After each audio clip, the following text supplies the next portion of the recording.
Since this is for a YouTube video, I will write this as a script. I will include visual cues, so you know what images or clips to show on the screen to keep the audience engaged. The narrator is an alien archivist, someone from another galaxy, who is studying Earth's history and is absolutely shocked by what he finds. Video title: The Great Dying, The Day Earth Almost Vanished, HFY, Part 1, The Hook, the Mystery, and the Fear. 0 o'clock to 1 o'clock narrator deep.com, alien voice. In the great silence of the universe, there are millions of worlds. Most of them are quiet, some are beautiful, and many are dead. In the Galactic Archive, we keep records of every planet that ever breathed. We categorize them by their strength, their beauty, and their end. Visual show a digital holographic library, thousands of files floating in the air. The narrator's hand reaches out and opens one specific file. It is glowing red with a warning sign: Danger, Extreme Survival Narrator. For eons, we ignored one small planet in a lonely corner of a spiral arm. To a casual observer, it looks like a paradise, a blue marble floating in the dark. But the records tell a different story. The records tell us that this planet is not a paradise. It is a death world. 1 o'clock to 3 o'clock visual show fast cuts of Earth's beauty blue oceans, green forests, white clouds. Then, suddenly, the screen glitches. The colors turn from blue to a sickly orange and deep red. The music shifts from peaceful to a low humming. Tension. Narrator, you see, most species in the galaxy are fragile. If their air changes a little, they die. If their water gets too warm, they vanish. We believe that life is a gift, but it is a weak gift. But the creatures of Southry, it's the humans and their ancestors, they are different. Visual show an ancient alien map of Earth. A huge red X appears over the entire planet. Narrator, millions of years ago, this planet faced a horror that would make any galactic empire tremble. It was not an invasion from space. It was not a war between nations. It was something much worse. The planet itself decided to kill everything on it. 3 o'clock to 5 o'clock visual. Slow-motion shots of volcanoes erupting. Huge clouds of black smoke covering the sun. The ocean turning a dark, muddy purple. Dead fish floating on the surface. The music becomes cosmic horror, heavy, scary, and loud. Narrator, we call it the Great Dying. In our archives, this event is listed as a planetary reset. Imagine a world where the air suddenly turns into poison. Imagine the oceans turning into acid, eating away at everything that swims. Imagine the ground splitting open, breathing out fire and sulfur that blocked the sun for thousands of years. Visual show a shot of a desolate, gray landscape. No trees, no birds, just wind and ash. The silence is deafening. Narrator, it was a massacre of a scale the universe rarely sees. Life was not just struggling, it was being erased. One by one, the great forests burned. One by one, the giant creatures fell silent. The Galactic Council watched from a distance. They calculated the odds. They looked at the data and reached a conclusion. This planet is gone. Life here is finished. 5 o'clock to 7 o'clock visual. The camera zooms in very closely into a small, dark hole. In the ground, a cave. Inside the cave, we see a small, simple creature. A primitive reptile, synapsid, breathing heavily. Its eyes are glowing in the dark. Narrator, the math was simple. 96% of all marine life was gone. 70% of all land animals were erased. By all laws of science, the planet should have become a cold, dead rock. The fire was too hot. The poison was too strong. The darkness lasted too long. Visual, the creature in the cave slowly stands up. It looks out at the wasteland of fire and ash. It doesn't run. It doesn't hide. It just stands there. Narrator, but then, ... something happened. Something that terrified us. In the heart of the poison, in the middle of the fire. A few small hearts kept beating. They did not give up, did not vanish. They did something that the rest of the galaxy finds impossible. Visual, the screen goes black. Only the sound of a loud, powerful heartbeat is heard. Boom, boom. Narrator whispering. They refuse to die. And from that stubborn, angry spark of survival, the most dangerous species in the galaxy was born. Visual. Flash a quick image of a modern human eye, opening wide. Then the title appears in bold, epic letters. The Great Dying. Narrator, but how did they do it? How does a world survive when 96% of it is dead? To understand the strength of humanity, we must first go back to the beginning of the end. We need to create a beautiful lie. We want the audience to fall in love with the Permian world so that when it gets destroyed in Part 3, they feel the pain and the horror. We will continue with the alien narrator who is now showing the old footage. From the archives.video title, The Great Dying. The day Earth almost vanished, HFY Part 2. The Golden Age, the Garden of Giants, 0 o'clock to 2 o'clock visual. The screen fades in from black to a burst of color. We see a world that looks like a dream. Huge, bright green ferns, massive forests that stretch forever, and a sky that is a deep, clear blue. The music is peaceful, orchestral, and full of wonder. Narrator, to understand the horror of the end, you must first understand the beauty of the beginning. Long before the cities of steel, long before the first human spoke a word, there was a time of gold. We call this the Permian era. Visual. A wide shot of the planet Earth. Instead of 7 continents, we see one massive, giant piece of land. All the land is connected into one supercontinent. Narrator, back then, the world was not divided by oceans. There was only one giant landmass Pangea. It was a world of unity. A world where a creature could walk from one end of the Earth to the other without ever touching a sea. For the Galactic Archive, this was the golden age of Sol 3. Earth was not a death world back then. It was a garden.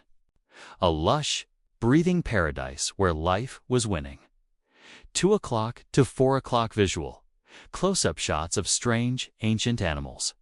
We see the Dimetrodon with its huge sail on its back, basking in the sun. We see giant insects and strange, lizard-like creatures moving through the forests. The sounds of nature birds, wind, and distant roars fill the audio. Narrator, the creatures of this time were magnificent. They were the first kings of the land. Look at them. They were strong. They were bold. They had mastered the land and the sea. The oceans were not empty. They were crowded with thousands of species, colors we can no longer imagine, and life that thrived in every corner of the deep. Visual, the alien narrator's holographic hand zooms in on a small, mammal-like creature, Synapse, Sid hunting in the undergrowth. It is fast, smart, and aggressive. Narrator, among these giants, there were smaller ones. The ancestors of the humans. Even then, we saw something strange in them. While the giant reptiles were slow and lazy in the sun, these small creatures were active. They were curious. They were fighting for every scrap of food. They were not the kings of the world yet, but they had a fire in them, a hunger to survive. 4 o'clock to 6 o'clock visual, a montage of peaceful scenes, a sunset over a Pangan lake, a herd of animals migrating across the plains, the wind blowing through giant red forests. The music is at its most beautiful here, making the viewer feel peaceful. Narrator, for millions of years, this peace continued. The animals grew larger. The forests grew thicker. Life had found a perfect balance.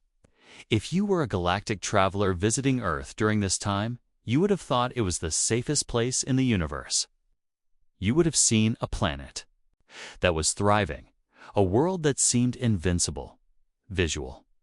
The camera slowly zooms out from the green forest, higher and higher, until we see the whole planet.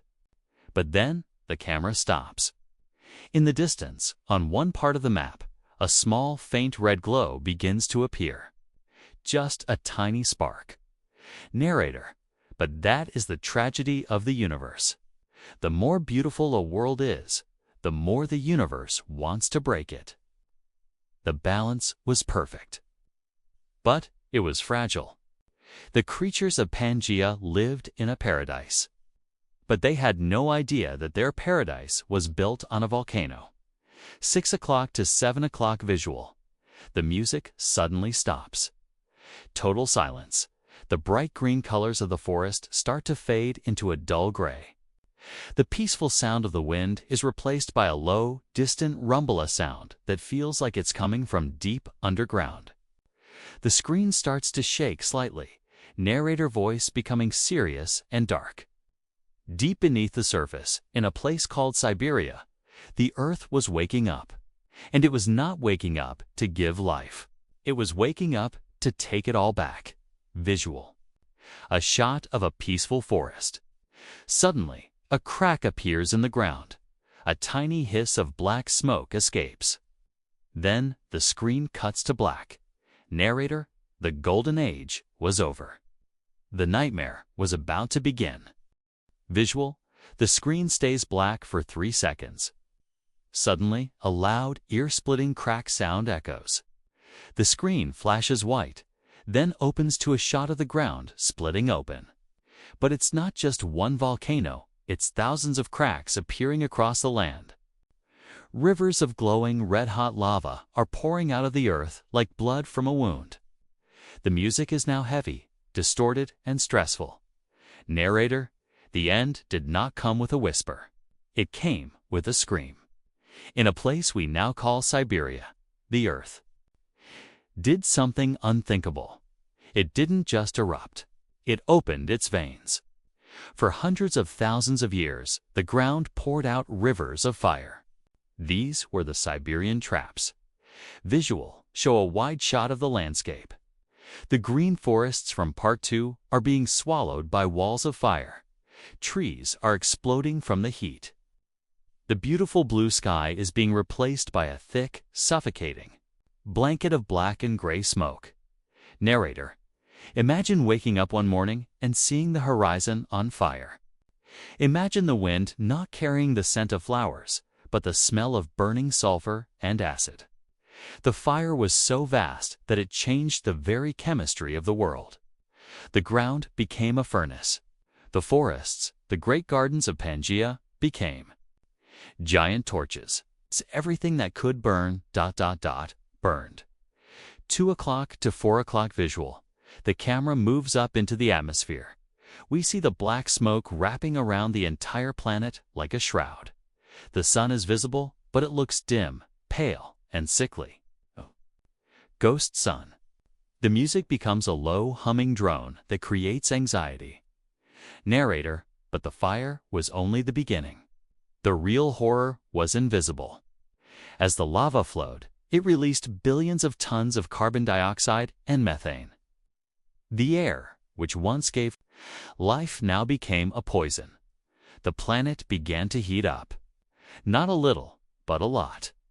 The temperature rose so high that the animals could no longer cool themselves.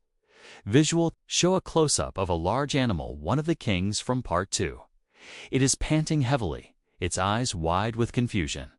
It tries to find shade, but there is no shade left. It collapses in the ash, gasping for air that isn't there. Narrator, in our archives, we see the data. The sensors from that time show a world in panic. The animals didn't understand why the air was burning. They didn't understand why the sun had vanished. They were the masters of the world, but they were powerless against a planet that had turned into a killer. The kings of the Permian were the first to fall. Their strength meant nothing. Their Size was a curse. 4 o'clock to 6 o'clock visual, switch to the ocean. The water is no longer blue. It is a dark, murky green-brown. We see bubbles rising from the deep, huge clouds of poisonous gas. Fish are floating to the surface, dead. The music becomes echoing and hollow, like being underwater in a nightmare. Narrator, the horror then sank into the deep. The oceans, once full of color and life, began to choke. The warming water could no longer hold oxygen. The seas became dead zones. Then the chemistry shifted. The water became acidic. Imagine the ocean turning into a weak acid, slowly dissolving the shells of the creatures that live there. Visual, show a beautiful coral reef from part 2. Slowly, the colors bleach out until the reef is bone white and crumbling. The fish vanish. The silence of the deep ocean becomes terrifying. Narrator, this was not a natural disaster. This was a planetary purge. It was as if the universe had decided that life on Sol 3 was a mistake and had sent a command to erase it. The land was a furnace. The air was poison. The sea was acid. There was nowhere to run. Nowhere to hide. 6 o'clock to 7 o'clock visual. The camera zooms out rapidly from the ocean, through the smoke, and back into space. We see the Earth, but it is no longer the blue marble. It is a dark, gray, glowing ball of ash and fire. The music reaches a peak of intensity and then suddenly cuts to a low heartbeat sound. Narrator, at this point. The Galactic Council stopped watching. They closed the file. They marked the planet as dead. Because according to every law of biology, nothing could survive this. The horror was too complete. The destruction was too total. Visual, zoom in fast through the clouds, down to a single, small, shaking creature hiding in a deep, dark hole in the dirt. It is shivering, terrified, and alone. Narrator whispering, but the universe forgot one thing. It forgot that some things are too stubborn to die. Visual, the creature's eye snaps open. A flash of red light, black screen. Narrator, the fire had started, but the real fight for survival was just beginning. Visual, the screen opens to a shot of a world that is completely gray. There is no green, there is no blue. Everything is covered in a thick layer of ash, like a world made of dust. The music is no longer loud and scary, is now hollow, cold, and echoing. The sound of a lonely, whistling wind is the only thing we hear. Narrator, the fire eventually stopped. The lava cooled. But the silence that followed was far more terrifying. Then the screams. In the Galactic Archive, we call this the 0 hour. This was the moment when the heartbeat of the planet almost stopped. Visual, show a slow-motion shot of a skeletal remain of a giant animal, half buried in gray ash. The wind blows a cloud of dust over the bones. The camera pans across a landscape where nothing, not a single blade of grass is growing. Narrator, imagine a world where the wind is the only thing that moves. There are no birds in the sky. There are no insects in the dirt. There are no roars in the distance. The earth had become a giant graveyard. The air was a thick yellow haze of poison that burned the lungs of anything brave enough to breathe. For the first time in billions of years, the planet was dying, truly dying. 2 o'clock to 4 o'clock visual, the camera dives back into the ocean, but it's different now. The water is a deep, sickly purple. We see huge clouds of sulfur and methane bubbling up from the bottom. There are no fish, only strange, slimy bacteria mats covering the ocean floor. The music is deep, bassy, and oppressive. Narrator, the oceans were the worst. They had become anoxic, which is a fancy way of saying the water had no oxygen. It was like a sea of liquid poison. The water turned a ghostly purple, filled with bacteria that breathed sulfur instead of air. Visual, show a close-up of a small shell or a piece of coral. We see it slowly dissolve and crumble into powder because the water is so acidic. It's like watching the ocean eat the evidence that life ever existed. Narrator: 96% of all marine life was erased. Think about that number. 96%. If you had 100 species, 96 of them were gone, wiped out. Not because they were weak, but because the world had become an alien planet. The ocean was no longer a cradle of life. It was a vat of acid. The Galactic Council looked at the data and officially changed Earth's status from living world to dead rock.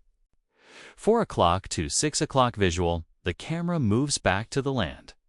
We see a group of the last few surviving animals. They are skinny, ribs showing, eyes sunken. They are fighting over a single dried-up piece of rotten wood or a dead insect. They are not kings anymore. They are beggars in a wasteland. Narrator: on land, the survivors were living in a nightmare. Food was gone. Water was poison. The temperature swung from freezing cold to burning heat. Life was reduced to its simplest, most desperate form. The animals that survived weren't the strongest or the fastest. They were the ones who could suffer the most. They were the ones who could go the longest without food. They were the ones who could hide in the darkest, filthiest holes and wait.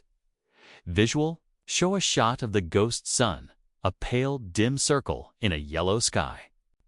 The animals look up at it, but there is no warmth, only a cold, distant light. Narrator: this was the Great Dying, a total collapse of everything. The food chain was broken. The atmosphere was ruined. The cycle of life had stopped. To any outside observer, it was an open on-shut case. The experiment of life on Sol 3 had failed. The universe had one. 6 o'clock to 7 o'clock visual. The camera zooms in very, very slowly on a small, dirty burrow in the ground. Inside, we see 2 small mammal-like creatures huddling together for warmth. They are shivering. They look small, weak, and completely hopeless.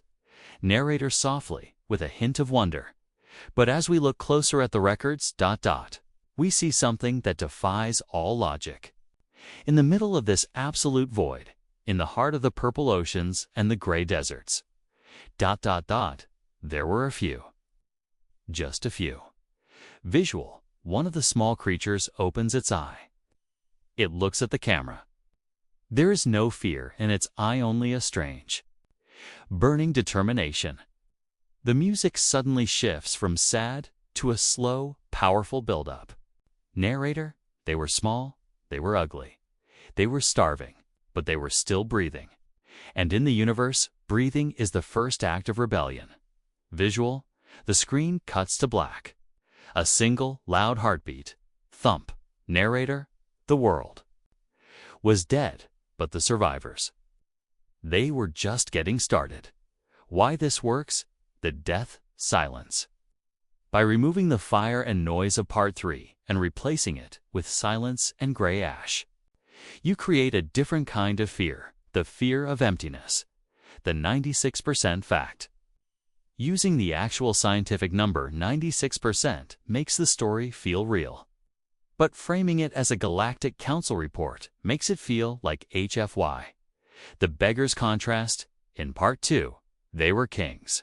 Now, they are beggars.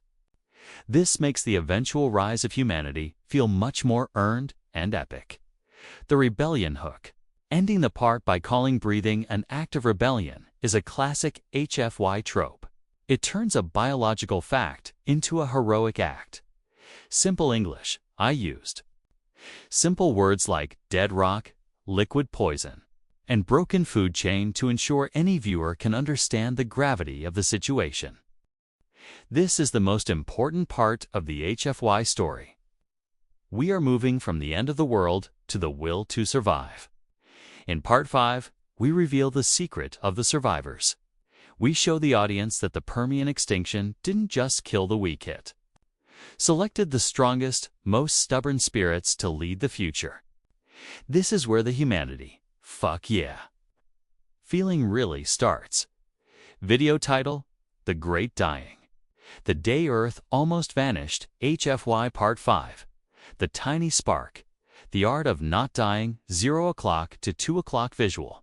The screen starts with a close-up of a single gray, cracked piece of Earth. It looks dead. But then, the camera zooms in even closer, deep into the soil. We see a small, warm burrow. Inside, a tiny mammal-like creature is curled in a ball. Its breathing is slow, almost like it is sleeping. The music is a very low, soft hum, like a heartbeat in the distance. Narrator: in the Galactic Archive, we have a theory. We believe that most species have a breaking point, a limit to how much pain, hunger, and fear they can take before they simply ... stop. They give up. They accept the end. Visual: show a montage of the kings from Part 2 and 3. Show them looking defeated, their eyes fading. Then cut back to the tiny creature in the burrow. It suddenly opens one eye. The eye is sharp, alert, and full of life. Narrator: but as we studied the survivors of the Great Dying, we found something that shocked us. These creatures, ... the ancestors of the humans. They didn't have a breaking point. While the giants of the world were breaking, these small, shivering things were doing something different. They were adapting. They were learning the art of not dying. 2 o'clock to 4 o'clock visual. Show the creature leaving its burrow. The world outside is still a gray wasteland, but the creature is not afraid. We see it scavenging, eating a dried-up insect, drinking a drop of muddy water from a rock. The music begins to pick up speed, becoming more rhythmic and determined. Narrator: they were not the strongest. They were not the fastest. In a normal world, they would have been food for something bigger. But in a dead world, bigger was a death sentence. These small survivors had a secret weapon: stubbornness. Visual: show a sequence of survival wins. The creature finding a hidden patch of fungus to eat. The creature digging a deeper hole to escape a sudden heat wave. The creature fighting another small survivor for a piece of food, not with grace, but with a raw, desperate hunger. Narrator: they learned to eat things that were poisonous. They learned to breathe air that would kill any other creature. They lived in the mud, in the dark, in the filth. They turned the nightmare into their home. Every day they survived was a victory.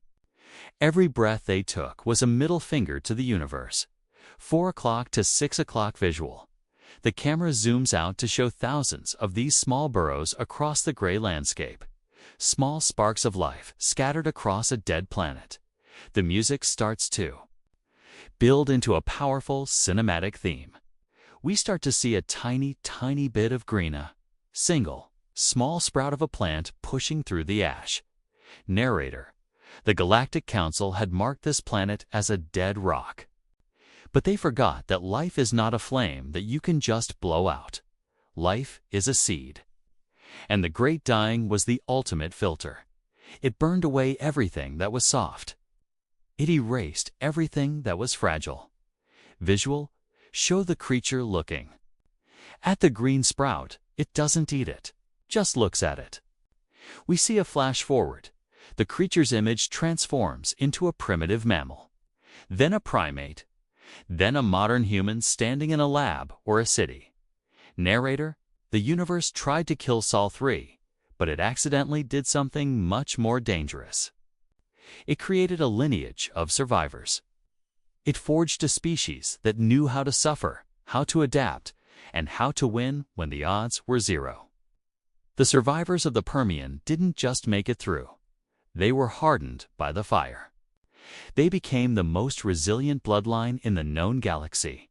6 o'clock to 7 o'clock visual. The camera zooms out fast, showing the gray planet. But now, tiny dots of green are appearing everywhere. The gray is starting to break. The music reaches a triumphant peak. Narrator: The silence of the grave was finally broken, not by a roar, but by a whisper. The whisper of life returning. The great dying was over, but the world that came back was not the same world that had died. Visual, the creature looks up at the sky. The yellow haze is clearing, and for the first time in millions of years, a ray of true bright sunlight hits its face. The creature lets out a small, sharp cry. Narrator, the filter had finished its work. The survivors were ready, and now it was time for the comeback. Visual, black screen. Text appears. The rise begins. Sound of a loud, powerful roar. Why this is unique and effective? The breaking point concept. By comparing the survivors to other species in the galaxy, you make the ancestors of humans seem special. This is the core of HFY, turning weakness into strength. I framed being small and eating filth not as something sad, but as a strategic advantage. This makes the viewer feel proud of the struggle. The filter metaphor, describing the mass. Extinction as a filter changes the story from a tragedy to a training montage. The Great Dying wasn't a disaster. It was training for humanity. The visual transition, the flash forward from the small creature to a modern human, creates a powerful emotional link. It tells the viewer, you are here because your ancestors were too stubborn to die. Simple but emotional English. Phrases like a middle finger to the universe and hardened by the fire. Give the script an edge and a personality that keeps the audience engaged. We move from survival to dominance. This is the comeback phase. We want to show that the world didn't just go back to being a peaceful garden, it became something faster, stronger, and more aggressive. The theme here is that the Great Dying acted like a forge, and the survivors were the steel that came out of it. Video title, The Great Dying. The day Earth almost vanished, HFY Part 6. The Great Comeback, The World with Teeth, 0 o'clock to 2 o'clock visual. Start with a time-lapse. We see a gray, ash-covered plain. Slowly, a tiny green shoot pushes through the dust. Then another. Then 100 more. The colors aren't the soft light greens of Part 2's. They are deep, dark, aggressive greens. The music starts with a slow, rhythmic drum beat, like a march. Narrator, the universe expected the planet to stay dead. The Galactic Council had already archived Sol 3 as a ghost world. But they made a mistake. They forgot that when you push life to the very edge of death, you don't just kill it. You challenge it. Visuals show the ghost sun finally breaking through the clouds. The light is now bright and golden. We see the first forests returning. But they are different. They are thicker, tougher, and grow faster than ever before. Narrator, the recovery did not happen overnight. It took millions of years. But the world that returned was not the peaceful garden of the Golden Age. The garden of giants was gone. In its place, something new was born. A world that had learned how to fight. A world with teeth. 2 o'clock to 4 o'clock visual. Show the survivors from Part 5. They are no longer shivering in holes. They are larger, faster, and more confident. We see them hunting in groups, using strategy, and fighting with a raw intensity. The music becomes faster and more epic. Narrator, the survivors, those stubborn, angry sparks of life, were now the masters of the wasteland. Because they had survived the absolute worst the universe could throw at them, they were no longer afraid of anything. They had a new kind of strength in their DNA, a survival instinct that was more powerful than any other species in the galaxy. Visual. Show a montage of evolution. The small creatures changing shapes, growing stronger limbs, developing sharper teeth, and smarter eyes. We see the first dinosaurs beginning to rise, but we also see the mammal-like ancestors continuing to evolve in the shadows. Narrator, they didn't just fill the empty spaces. They competed for them. The world became a giant arena.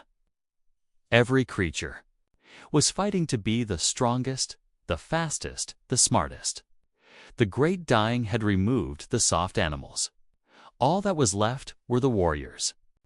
The ancestors of humans were in the middle of this war, learning how to hide, how to hunt, and how to outsmart their enemies. 4 o'clock to 6 o'clock visual. The camera zooms out to show a wide shot of the new Earth. It is lush and green again, but there is a feeling of tension. We see a massive predator roar at the sky. The music is now a full cinematic orchestra, triumphant and powerful. Narrator, the Galactic Archive. We watched this comeback with a mixture of awe and fear.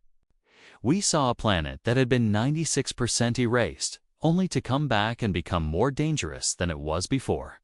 It was like watching a man be beaten to the brink of death, only for him to stand up and realize he is now stronger than the person who hit him.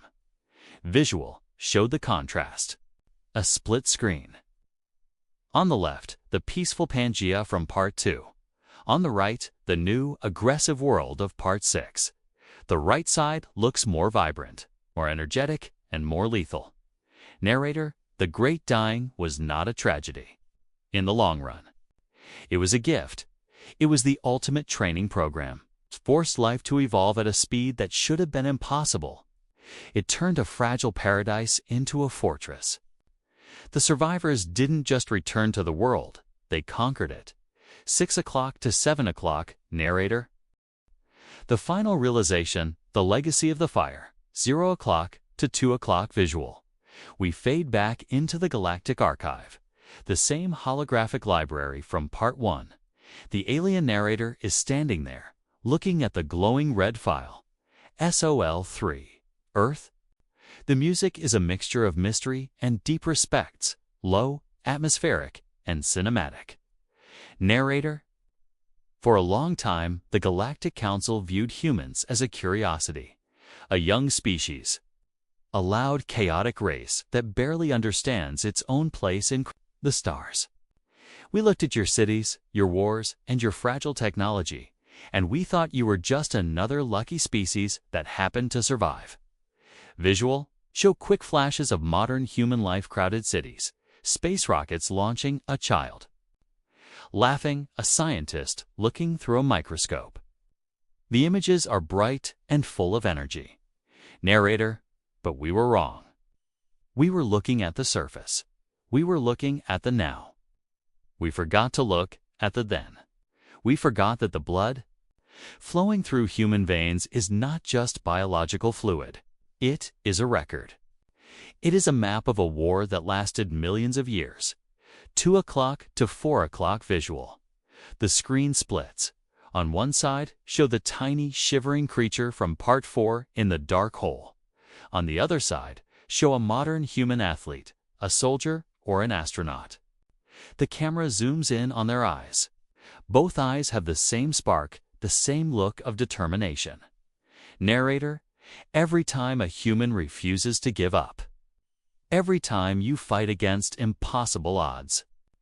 Every time you stare at a disaster and say, I will survive this. You are not just being brave. You are echoing a memory. You are using a tool that was forged in the fire of the great dying. Visual, show a conceptual animation of DNA strands. As the camera moves through the DNA, we see flashes of the Permian era lava. Purple oceans, gray ash woven into the genetic code like a golden thread. Narrator, the Permian Extinction did not just kill 96% of life. It filtered the soul of your planet. It erased the weak, the soft, and the fragile. It left behind only the most stubborn, the most adaptable, and the most relentless. That is the Permian legacy. You are the children of the creatures who looked at a dead world and decided to live anyway. 4 o'clock to 6 o'clock visual. The music begins to build into a final epic crescendo. Show a montage of humanity's greatest achievements, the moon landing, the building of the pyramids, the fighting of diseases, the exploration of the deep ocean. The images move faster and faster. Narrator, to the rest of the galaxy, this is terrifying. We live in a universe of balance and peace. But humans are a storm. You don't know how to stay down. You don't know how to accept defeat. Why? Because your ancestors already survived the end of the world. To a human, a crisis is just another Tuesday. A catastrophe is just another challenge to overcome.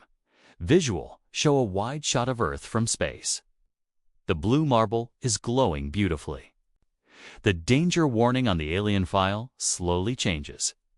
The word danger disappears and is replaced by a new word, resilient. Narrator, the Galactic Council no longer views Sol-3 as a death world. We view it as a forge, a place where the universe tests its limits and where life always finds a decent way to win. We have stopped asking how you survived the Great Dying. Now we ask, ... What will you do now that you have reached the stars? 6 o'clock to 7 o'clock, narrator with a smile in his voice. So, to the humans watching this, remember your history, remember the fire, remember the purple oceans and the gray ash. Remember that you are the winners of the most brutal lottery in existence. Visual, the screen goes black. Only one final line of text appears in white. We refuse to die. Narrator final whisper. Never apologize for your strength. You were born from the end of the world, and that is why you are unstoppable. Visual final logo of your channel HFY SCI-FI appears. End of video.